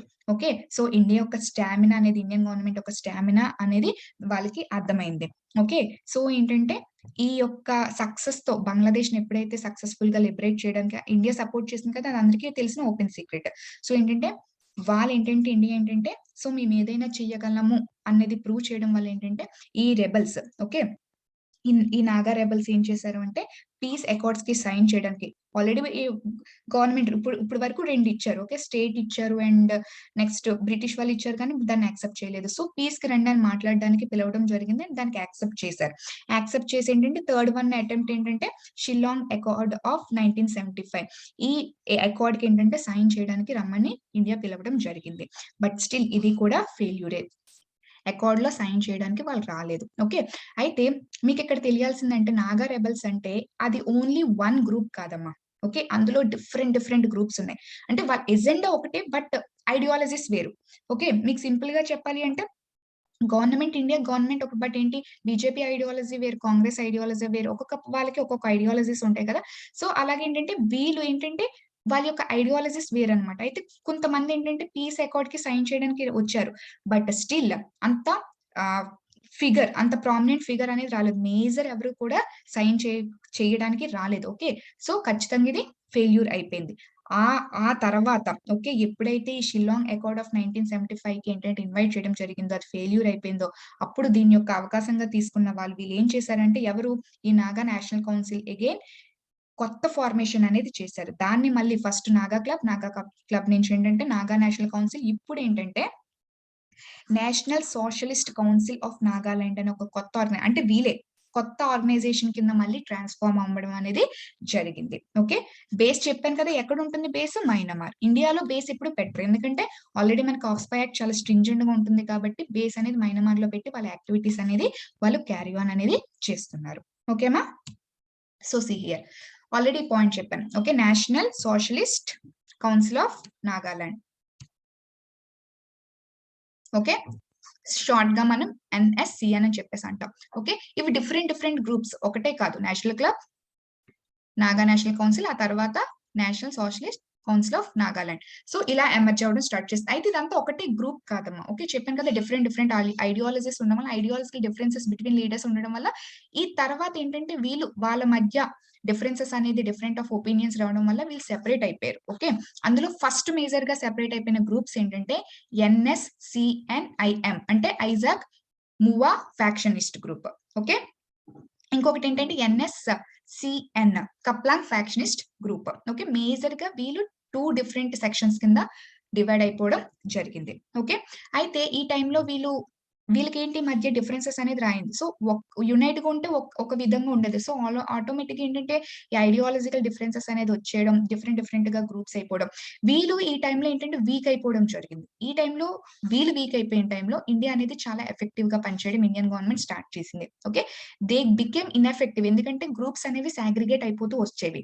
సో ఇలా ఎప్పుడైతే సాగ్రిగేట్ అయిపోతూ వచ్చాయో ఈ టైంలో ఏంటంటే ఇండియా దాని యొక్క ఎఫెక్టివ్ గా కౌంటర్ ఇన్సర్జెన్సీ ఆపరేషన్స్ అనేది స్టార్ట్ చేసింది. అంటే ఇన్సర్జీ ఆపరేషన్స్ ని కౌంటర్ చేస్తే ఏంటంటే అది స్ట్రింజెంట్ గా ఎఫెక్టివ్ గా ఫార్ములేట్ పాలసీస్ అనేది చేయడం, ఓకే, యాక్షన్స్ అనేది ఫ్రేమ్ వర్క్ చేసుకోవడం అనేది స్టార్ట్ చేసింది. అయితే సో ఫైనల్ గా దాని యొక్క ఎఫర్ట్స్ అనేవి ఫుల్ఫిల్ అయ్యి ఫైనల్ గా గవర్నమెంట్ ఆఫ్ ఇండియా ఏం చేయగలిగిందంటే, 2 గ్రూప్స్ ఉన్నాయి కదా అప్పటి వరకు మేజర్ గా, NSCN-IM, okay, Isak Muivah, okay, NSCN, okay, Khaplang faction. Final గా వీళ్ళని పీస్ అకార్డ్స్ లో sign not peace accords, ceasefire agreement అంటే ప్రొటెస్ట్ చేయకుండా, okay, arms ceasefire, okay, కాల్పులో విరమణ చేయమని చెప్పేసి ఏంటంటే అగ్రిమెంట్ కి పిలవడం జరిగింది. And moreover IM group ఏంటంటే 1997 లో సైన్ చేసింది. అండ్ కప్లాంగ్ ఫ్యాక్షన్ గ్రూప్ ఏమో 2001 లో సీజ్ ఫైర్ అగ్రిమెంట్ అంటే కాల్పుల విరమణ చేస్తున్నట్టు అగ్రిమెంట్ గవర్నమెంట్ ఆఫ్ ఇండియాతో అగ్రిమెంట్ చేయడం జరిగింది. ఓకే, మీరు కావాలి అంటే ప్రొటెస్ట్ అనేది ఇంత దారుణంగా చేయకూడదని చెప్పి ఫైనల్ గా కన్విన్స్ చేస్తూ అగ్రిమెంట్స్ అనేది ఈ 2 ఫ్యాక్షన్ గ్రూప్స్ ఏంటంటే ఇండియా సైన్ చేయించగలిగింది. కాకపోతే ప్రాబ్లం ఏంటి, ఇంత కష్టపడి సైన్ చేయించినప్పటికీ ఓకే వాళ్ళు మాట మీద నిలబడలేదు. Even though they signed ceasefire agreement మీద సైన్ చేసినప్పటికీ కూడా they did not withstand with that agreement. Okay, so ఈ టైంలో చెప్పాను కదా డిఫరెంట్ గ్రూప్స్ అనేవి ఎమర్జ్ అవుతున్నాయని చెప్పేసి, ఉన్నది ఫస్ట్ ఒకటే, తర్వాత అగ్రిగేట్ అయితే వచ్చి ఈ 2011 లో చెప్పాను కదా first major 2 groups NSCN-IM, NSCN-K. మళ్ళీ ఈ K ఉంది కదా కప్లాంగ్ ఫ్యాక్షన్, ఇందులో ఉన్న వాళ్ళు మళ్ళీ ఇందులో ఉన్న వాళ్ళు ఏంటి NSCN కప్లాంగ్, మళ్ళీ 2 గ్రూప్స్ కింద ఏమని NSCN కప్లాంగ్ ఒకరు, next NSCN Khole Kitovi group. Okay, ఇందులో మళ్ళీ ఇంకో గ్రూప్ అనేది ఫామ్ అయిపోయింది. ఓకే, అందులో మళ్ళీ చీలికొచ్చేసి వేరే గ్రూప్ అనేది ఫామ్ అయిపోయింది. సో జస్ట్ సింపుల్ ఎందుకు ఫామ్ అయిందంటే ఐడియాలజికల్ డిఫరెన్సెస్ వాళ్ళ మధ్య పడకపోవడం, ఓకే, ఎవరు ఫేమ్ వచ్చేస్తున్నారు. సో చాలా ఫ్యాక్టర్స్ అనేవి ఉంటే మనం అంత ఇంటర్నల్ గా వెళ్ళట్లేదు. ఓకే, సెపరేట్ గా గ్రూప్ అనేది ఫామ్ అయిపోయింది. అయితే చెప్తున్నాను కదా ఎప్పుడైతే అది వీక్ అవుతూ వస్తుందో ఇండియా అనేది దాని యొక్క హోల్డ్ అనేది పెంచుకుంటూ స్ట్రెంగ్ చేసుకుంటూ వెళ్ళి ఫైనల్ గా 2010 తర్వాత ఏంటంటే, ఎందుకంటే 2011 లో కదా మళ్ళీ సెపరేట్ గా గ్రూప్ ఫామ్ అయిపోయింది. సో ఆటోమేటిక్ ఇది వీక్ అయిపోవడం స్టార్ట్ చేసింది. ఓకే, సో ఎప్పుడైతే వీక్ అయిపోతూ వస్తున్నాయో ఇండియా అనేది దాని యొక్క హోల్డ్ అనేది పెంచుకుంటూ వెళ్ళి ఫైనల్ గా 2010 తర్వాత ఇంకా స్ట్రెంగ్తన్ అవుతూ వచ్చింది. ఓకే, సో ఇన్సర్జెన్సీని తగ్గించడానికి. సో ఆ టైంలో ఏంటంటే మనకి ఒక పాజిటివ్ ఇంపాక్ట్ ఏంటంటే పక్కా బార్డర్ షేర్ అయిన బంగ్లాదేశ్, మయన్మార్ కూడా ఆ టైంలో మనకి ఫ్రెండ్లీ గవర్నమెంట్స్ అనేవి, ఇండియాతో ఫ్రెండ్లీగా ఉండే గవర్నమెంట్స్ ఆ టైంలో పవర్ లోకి రావడం జరిగింది. సో వాళ్ళ యొక్క మనకి హెల్ప్ చేయడం వల్ల కూడా మనం ఈ ఇన్సర్జెన్సీని ఎఫెక్టివ్ గా కౌంటర్ చేయగలగల సిచ్యువేషన్స్ అనేవి ఆ టైంలో మనకి అరైజ్ అవ్వడం జరిగింది. ఓకే, సో వాళ్ళ యొక్క ఇంటెలిజెన్స్ వల్ల, ఓకే, లైక్ ఇంటెలిజెన్స్ బ్యూరోస్ వాళ్ళ దగ్గర ఉంటాయి కదమ్మా, వాళ్ళ యొక్క ఆర్టిఫిషియల్ ఇంటెలిజెన్స్ వల్ల వాళ్ళ హెల్ప్ తీసుకొని మనం ఫైనల్ గా, ఓకే, చెప్పాను కదా ఎందుకంటే వాళ్ళ బేస్ ఎక్కడ ఉండేది, మయన్మార్ లో ఉండేది. ఓకే, సో అందుకని వాళ్ళ యొక్క హెల్ప్ వల్ల ఏంటంటే మనం ఫైనల్ గా NSCN-IM, సో ఈ ఫ్యాక్షన్ గ్రూప్ సంబంధించిన లీడర్స్ ని అరెస్ట్ చేయగలిగాం. బట్ ఆ టైంకి కూడా ఈ NSCN కప్లాంగ్ ఫ్యాక్షన్ గ్రూప్ ని అరెస్ట్ చేయలేకపోయాం. వాళ్ళు మొత్తానికి ఏదోలా తప్పించుకోగలిగారు. ఓకే, సో స్ట్రాంగ్ బేస్ చెప్పాను కదా, మయన్మార్ లో కదా వాళ్ళ స్ట్రాంగ్ బేస్ అనేది. సో వాళ్ళ యొక్క హెల్ప్ ఏంటంటే మనం ఫైనల్ గా NSCN-IM లీడర్స్ ఏంటంటే అరెస్ట్ చేయగలిగాం. సో ఆ టైంలో డిఫరెంట్ గ్రూప్స్ చెప్పాను కదమ్మా, NSCN NK అని, NSCN R అని, NSCN నికి సుమి అని చెప్పేసి డిఫరెంట్ గ్రూప్స్ ఉన్నాయి. సో మొత్తానికి వీళ్ళని అరెస్ట్ చేసిన తర్వాత ఈ గ్రూప్స్ అన్ని ఒక అంబ్రెల్లా బాడీగా తీసుకొచ్చి వాళ్ళతో 2015 లో ఏంటంటే ఒక పీస్ అకార్డ్ అనేది సైన్ చేయడానికి అగ్రీ చేయించగలిగాం. ఇంకా సైన్ చెయ్యలేదమ్మా. ఓకే, ఇప్పటి నుంచి అసలైన స్టోరీ, ఇప్పుడు కాంటెక్స్ట్ లోకి వచ్చి అసలైన స్టోరీ చూడండి. సో మనకి మేజర్ గా ఈ 2 గ్రూప్స్ లో ఏంటంటే ఐఎం ని మనం అరెస్ట్ చేసిన తర్వాత, NSCN-IM లీడర్స్ ని మనం అరెస్ట్ చేసిన తర్వాత వాళ్ళతో ఇంకా చెప్పాను కదా స్మాల్ గ్రూప్స్ ఎమర్జీ అవుతున్నాయి అని చెప్పి NSCN NK R నికి సుమి, సో వీళ్ళందరినీ మనం ఒప్పించగలిగాం పీస్ అకార్డ్ కి. అయితే 2015 లో ఆ ప్రాసెస్ అనేది ఇనిషియేట్ అయ్యింది. ఓకే, సో ఆ ప్రాసెస్ ని ఇనిషియేట్ చేస్తూ దానికి ఆ టైంలో నాగాలాండ్ గవర్నర్ అయిన మిస్టర్ రవి, సో ఇతను ఏంటంటే ఇంటర్లాక్యూటర్ అంటే మీడియేటర్ గా, సో తిని ఏంటంటే వాళ్ళ యొక్క మన ఇండియన్ యొక్క ప్రొవిజన్స్ ఏంటి, వాళ్ళేంటి, సో మొత్తానికి ఏంటంటే ఒక అగ్రిమెంట్ కి రావడానికి ఏంటంటే ఇతను మీడియేట్ చేసి గవర్నర్ గారు ఏంటంటే మాట్లాడడం జరిగేది. ఓకే, అయితే ప్రెసెంట్ ఇక్కడే చెప్పేస్తానమ్మా. అయితే ఇలా నెగోషియేట్ స్టిల్ ఇప్పటికి కూడా 2015 లో స్టార్ట్ అయినప్పటికీ ఇప్పటికి కూడా మనం పీస్ అకార్డ్ అనేది వాళ్ళతో సైన్ చేయించలేకపోయాం. సో ఎందుకంటే వాళ్ళు ఏం అడుగుతున్నారంటే వాళ్ళకి సెపరేట్ గా కాన్స్టిట్యూషన్ కావాలంట. అంటే ఇండియన్ కాన్స్టిట్యూషన్ కాకుండా వాళ్ళకి సెపరేట్ గా కాన్స్టిట్యూషన్ కావాలంటే, సెపరేట్ గా ఫ్లాగ్ కావాలంట. ఇంకా ఆ మాత్రం దానికి వాళ్ళు మనం అగ్రీమెంట్ చేయాల్సిన నెసెసిటీ ఏముందమ్మా. సో ఖచ్చితంగా ఏంటిది యూనిటీ, ఇంటిగ్రిటీని కంప్లీట్‌గా ఇండియా యొక్క యూనిటీని, ఇంటిగ్రిటీని ఏంటి దెబ్బతీసే విధంగా ఉన్నాయి కదా వీళ్ళ యొక్క డిమాండ్స్. సో అందుకని చెప్పేసి ఆటోమేటిక్‌గా అది ఖచ్చితంగా యాక్సెప్ట్ చేయదు ఇండియా. సో సెపరేట్ కాన్స్టిట్యూషన్ ఎలా ప్రొవైడ్ చేస్తుంది, సెపరేట్ ఫ్లాగ్. సో ససేమిరా అని చెప్పేసి ఇండియా ఆ డిమాండ్స్ కి ఒప్పుకోలేదు. సో వాళ్ళు అవే కావాలని చెప్పేసి పట్టుబడుతున్నారు. సో డిఫరెన్స్ ఆఫ్ ఒపీనియన్ వల్ల ఇప్పటికి కూడా ఇంకా సైన్ చేయడం అయితే జరగలేదు. అలాగని చెప్పేసి ప్రొటెస్ట్ చేయట్లేదు. ఓకే, స్టిల్ నెగోషియేషన్స్ అనేవి ఆన్ గోయింగ్ ఇంకా జరుగుతూనే ఉన్నాయి. సో ఫైనల్ గా ఎప్పుడోకప్పుడు ఏంటంటే ఫైనల్ గా with in few coming years లో ఏంటంటే వీళ్ళు ఒక పీస్ అకార్డ్ సైన్ చేసే ఛాన్సెస్ అయితే 100% కి 200% అయితే ఉండడం జరిగింది. ఓకే, సో ఇక్కడి నుంచి ఎస్కేప్ అయిన ఒకే ఒక్క గ్రూప్ ఉండిపోయిందమ్మా. అన్ని చిన్న గ్రూప్స్ అండ్ మోర్ ఓవర్ అతి పెద్ద గ్రూప్ అయిన NSCN-IM కూడా ఇందులో ఇన్వాల్వ్. అయితే ఒక్క గ్రూప్ ఇందులో ఆహ్, ఏంటంటే ఇన్వాల్వ్ అవ్వలేదు, ఎస్కేప్ అయిపోయింది. అది NSCN కప్లాంగ్. ఓకే, ఈ గ్రూప్ అనేది ఎస్కేప్ అయింది. ఈ గ్రూప్ మాత్రం పీస్ అకార్డ్ కి సైన్ చేయడానికి రాలేదు. Very important. ఇప్పుడు కాంటెక్స్ట్ దాని గురించే వచ్చింది. ఓకే, అన్ని గ్రూప్స్ ఏంటంటే సైన్ చేయడానికి వచ్చి ఒక్క ఈ గ్రూప్ మాత్రమే సైన్ చేయడానికి రాలేదు. స్టిల్ ఇది ప్రొటెస్ట్ అయితే కంటిన్యూ చేస్తుంది. అండ్ ఈ 2015 లో వీళ్ళు ఆల్రెడీ పీస్ టాక్స్ అనేవి జరుగుతున్నాయి కదా, సో దానికి రిటాలియేట్ చేస్తూ ఏంటంటే వీళ్ళు చైనా ఆల్రెడీ ఖచ్చితంగా తెలుసు కదా, చైనా హెల్ప్ చేస్తారు. సో చైనా వాళ్ళ యొక్క ఇంటెలిజెన్స్ తో ఏంటంటే వాళ్ళ యొక్క ఆర్టిఫిషియల్ ఇంటెలిజెన్స్ ద్వారా ఏంటంటే హెల్ప్ తీసుకొని 2050 లోనే ఏంటంటే వీళ్ళు ఇండియన్ ఆర్మీ మీద స్ట్రైక్ చేయడం, లైక్ ప్రొటెస్ట్ చేయడం అండ్ ఫోర్సెస్ ఉపయోగించి వైలెన్స్ ఉపయోగించారు. దానికి రిటాలియేట్ చేస్తే ఏంటంటే ఇండియన్ గవర్నమెంట్ కూడా మయన్మార్ గవర్నమెంట్ తో మాట్లాడి మయన్మార్ లో సర్జికల్ స్ట్రైక్స్, ఈ గ్రూప్ మీద సర్జికల్ స్ట్రైక్స్ కూడా చేయడం జరిగింది. స్టిల్ ఇప్పటికి మనకి ప్రాబ్లం క్రియేట్ చేస్తున్న గ్రూప్ నాగాలాండ్ లో ఏదైనా ఉంది అంటే NSCN కప్లాంగ్ ఫ్యాక్షన్ గ్రూప్. మిగతావన్నీ కూడా పీస్ అకార్డ్ సైన్ చేయడానికి నెగోషియేషన్స్ లో పార్టిసిపేట్ చేస్తున్నాయి. ఇది మేజర్ గా ఇంపార్టెంట్ పాయింట్. ఓకేమా. సో అయితే ఏం చేశారంటే ఇప్పుడు చెప్పాను కదమ్మా, మిస్టర్ రవి ఆ టైంలో నాగాలాండ్ గవర్నర్ గా ఉన్నారు కదా. సో ఇతను ఏంటంటే మాట్లాడుతున్న టైంలో వీళ్ళు లేదు, ఇతను మా యొక్క డిమాండ్స్ ని మీట్ చేయడానికి ఏంటంటే కరెక్ట్ గా ఒపీనియన్ ఫార్మ్ చేయట్లేదు. సో మాకు ఇతను వద్దు, వేరే వాళ్ళని అపాయింట్ చేయండి అని వాళ్ళు చెప్పడం జరిగింది ఈ గ్రూప్స్. సో ఏంటంటే ఇతన్ని రీప్లేస్ చేస్తూ AK మిశ్రాని ప్రెసెంట్ ఈ నెగోషియేషన్స్ ని, ఆన్ గోయింగ్ నెగోషియేషన్స్ ని కంటిన్యూ చేస్తున్న పర్సన్ AK మిశ్రామా. ఓకే, ఈ పాయింట్ ఇంపార్టెంట్. అయితే సో ఫైనల్ గా దీనికి వే ఫార్వర్డ్ ఏంటంటారు. సో కాంటెక్స్ట్ లోకి ఎందుకు వచ్చిందో చెప్తాను. సో దీనికి వే ఫార్వర్డ్ ఎప్పటి నుంచి ఉన్న ఇన్సర్జెన్సీ మూవ్‌మెంట్ కదా, దీనికి వే ఫార్వర్డ్ ఏంటంటారు. సో అడుగుతున్నారు కదా అని చెప్పేసి ఇచ్చేస్తారా? అడుగుతున్నారు కదా అని చెప్పేసి ఇచ్చేస్తే ఇండియాలో ఆల్రెడీ చాలా ఇన్సర్జెన్సీ మూవ్‌మెంట్స్ జరుగుతున్నాయి. ఇప్పుడు మనం ఈస్ట్ గురించి మాట్లాడాం. ఆల్రెడీ వెస్ట్ లో కూడా చాలా ఇన్సర్జెన్సీ మూవ్‌మెంట్స్ అనేవి జరుగుతున్నాయి. ఓకే, సో ఆటోమేటిక్‌గా ఏంటి ఎవరికి వాళ్ళు మేము సెపరేట్ స్టేట్స్ కావాలి అని చెప్పేసి ఇంకా ఫ్యూచర్ లో ఏంటంటే ఇంకా కొత్త ఇన్సర్జెన్సీ మూవ్‌మెంట్స్ జరుగుతాయి. మమ్మల్ని ఏంటంటే సెపరేట్ గా స్టేట్స్ ఇచ్చేసేయండి అని చెప్పేసి అంటారు. ఓకే, ఫర్ ఎగ్జాంపుల్ మన యొక్క హిస్టరీ చూసుకుంటే పాకిస్తాన్ అలాగే వెళ్ళిపోయింది. సో ఆ పాకిస్తాన్ ఏం అచీవ్ చేయగలిగిందమ్మా, అవునా కదా. సో ఫైనల్ గా అది ఒక టెర్రరిస్ట్ అవుట్‌ఫిట్ గానే మారిపోయింది. ఓకే, సో ఏదైనా ఇండియా నుంచి విడిపోయిన తర్వాత ఏదైనా సాధించగలిగిందా? ఓకే.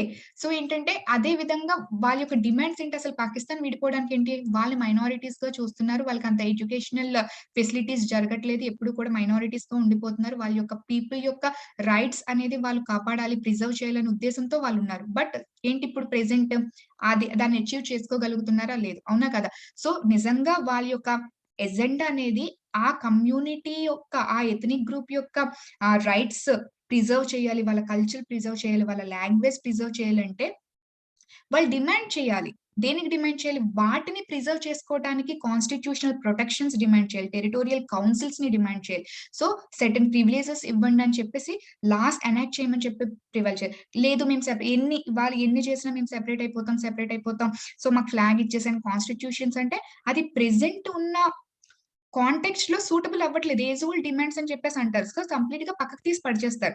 అలా కాకుండా వాళ్ళ యొక్క ఏంటి కోరుకుంటున్నారు? వాళ్ళకి ఎడ్యుకేషన్ ఫెసిలిటీస్ ఉండట్లేదా? హెల్త్ ఫెసిలిటీస్ ఉండట్లేదా? ఓకే. వాళ్ళు మైనారిటీస్ గ్రూప్ కింద వాళ్ళు వాళ్ళు అనుకోవటానికి కారణం ఏంటి? వాళ్ళకి ల్యాండ్ రెవెన్యూ రైట్స్ కావాలా? సో, ఏంటి? ఓకే. వాళ్ళకి కాన్స్టిట్యూషన్‌గా ఇంకా ఏం ఎక్స్‌పెక్ట్ చేస్తున్నారు? ఆల్రెడీ కొన్ని ఇవ్వడం జరిగింది నాగాలాండ్ స్టేట్‌కి. Okay. So, under article 371 so, ఇంకా స్టిల్ వాళ్ళు ఏం ఎక్స్‌పెక్ట్ చేస్తున్నారు?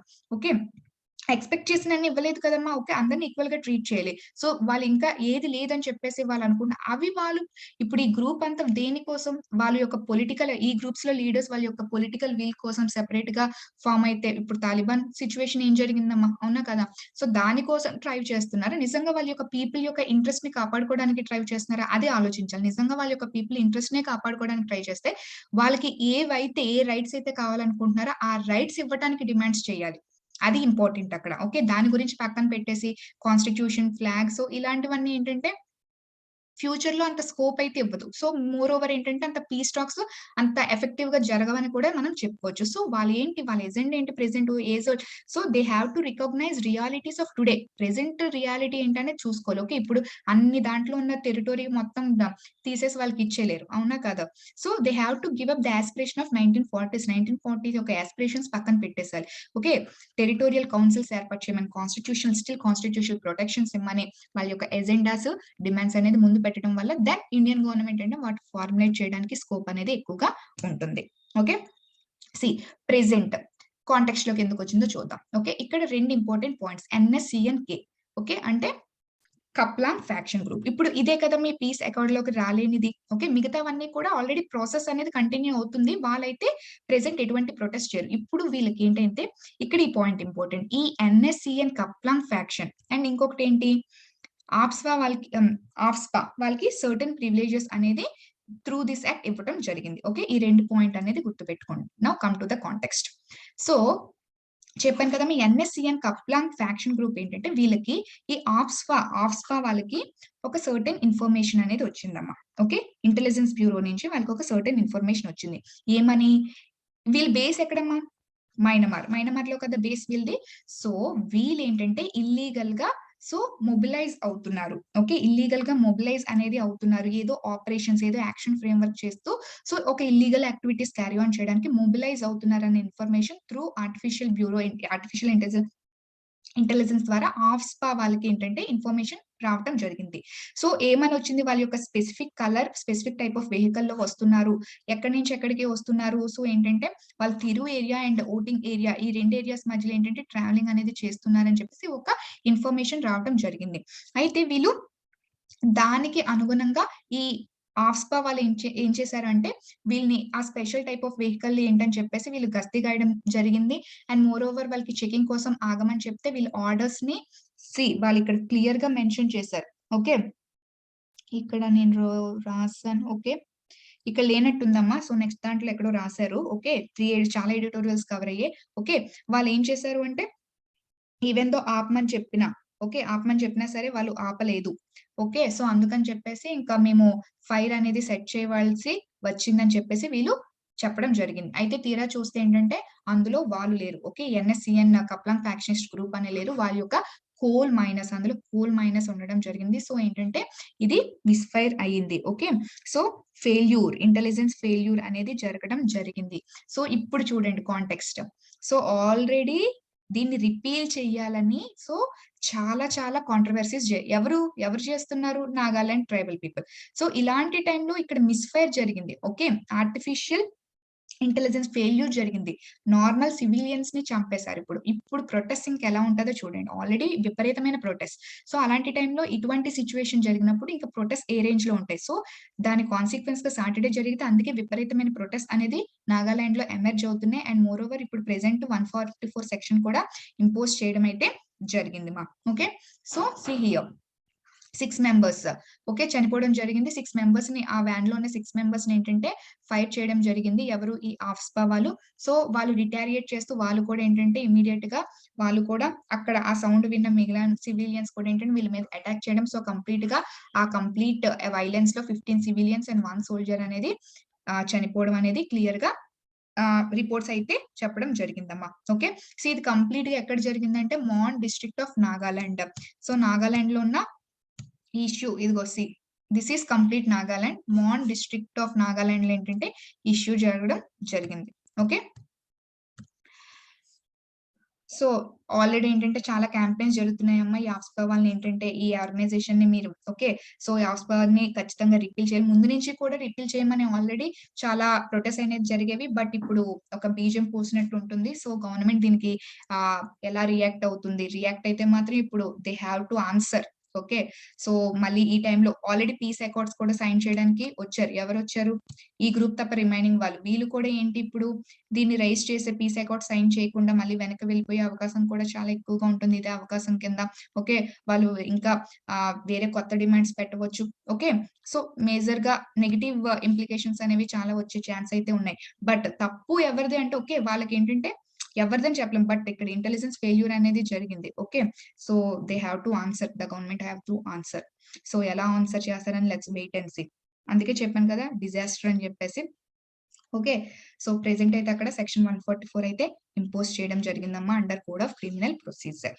సో మీకు ఈ టాపిక్ అసలు కాంటెక్స్ట్ కి తగ్గట్టు ఏది కావాలో అది నేను ఇచ్చానని అనుకుంటున్నానమ్మా.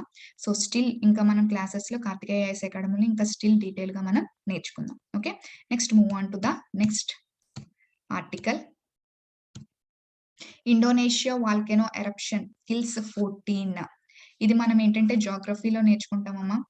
Okay, paper 1. So see here.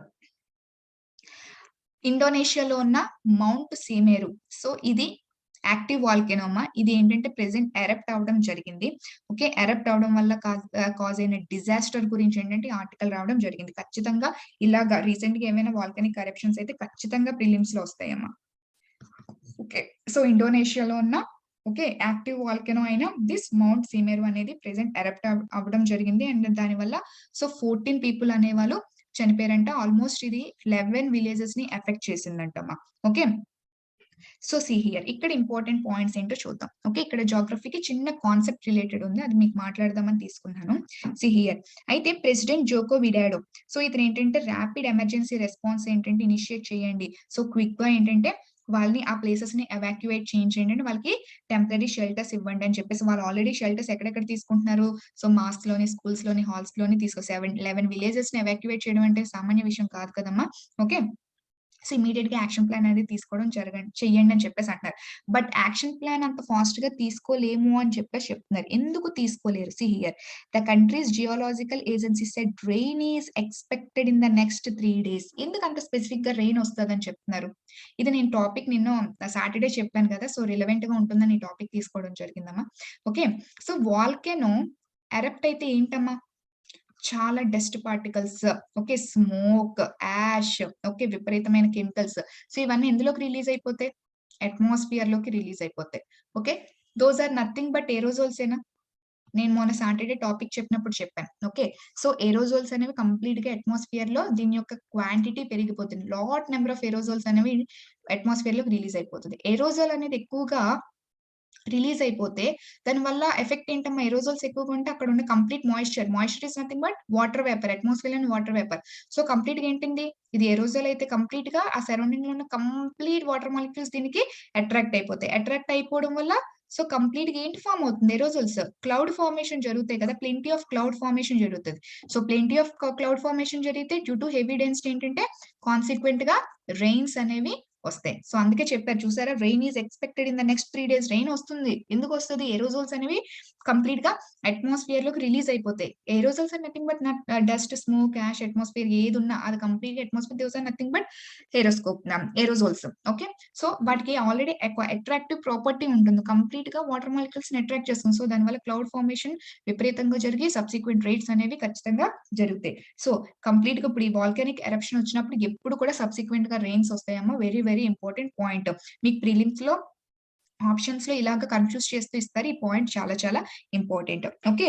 So అందుకే ఈ ఆర్టికల్ తీసుకోవడం జరిగింది. And that could further hinder rescue work. Rescue work చేయడానికి ఏంటంటే వర్షం వల్ల కూడా ఏంటంటే హిండర్ చేసేస్తుందని చెప్పేసన్నారు. మోర్ ఓవర్ ఏంటంటే హియర్ ఆఫ్టర్ వాల్కానిక్ ఎరప్షన్ తర్వాత వచ్చే కాన్సిక్వెన్సెస్ ఏంటి అని చెప్పేసి మనకి చూస్తున్నాం. Okay. So okay. Volcanic eruption అయింది. సో వీళ్ళు మెజర్స్ తీసుకుంటారు. మెజర్స్ ఏం తీసుకుంటారు? సో ఇదంతా పక్కన పెడితే సో దానివల్ల ఇంప్లికేషన్స్ చూద్దాం. There is also a risk of the rain causing ash sediment. Already sediment form అయిపోయి ఇదంతా యాష్ సెడిమెంట్ కదమ్మా చూడండి. సో ఇదంతా యాష్ సెడిమెంట్. సో ఏంటి? To form a new river of hot lava. ఒక న్యూ రివర్ ఆఫ్ హాట్ ఇదంతా hot lava. So వర్షం పడుతుంది. వర్షం పడిన తర్వాత ఏమవుతుంది? కొత్తగా ఒక హాట్ లావా ఈ మొత్తం ఏంటంటే ఒక రివర్ గా ఫార్మ్ అయిపోయి హాట్ లావా రివర్ కింద ఫార్మ్ అయిపోయే ఛాన్సెస్ అనేవి చాలా ఎక్కువగా ఉన్నాయని కూడా చెప్తున్నారు. ఓకే.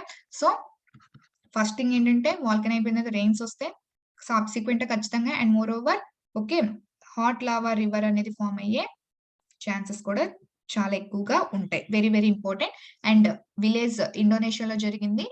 ఎక్కడ ఏ మౌంట్ అమ్మా? యాక్టివ్ మౌంట్ సారీ ఏ వాల్కెనో అమ్మా? Mount Semeru. Very very important for prelims. Okay. So మిగతావన్నీ కూడా జనరల్ గా ఏంటి వీళ్ళు ఎవాక్యుయేషన్ చేస్తారు. ఓకే. ఈ రెస్క్యూ టీమ్స్ అనేవి దింపి వాళ్ళని కాపాడడం జరుగుతుంది. రిమైనింగ్ ఆల్ ఆస్పెక్ట్స్ అనేవి కామన్. అది నేను ఇక్కడ డిస్కస్ చేయట్లేదు. Okay. So that's all about today current affairs. మీకు క్లియర్ గా అర్థమైంది అనుకుంటున్నాను. Anyway have a nice day. Thank you one and all.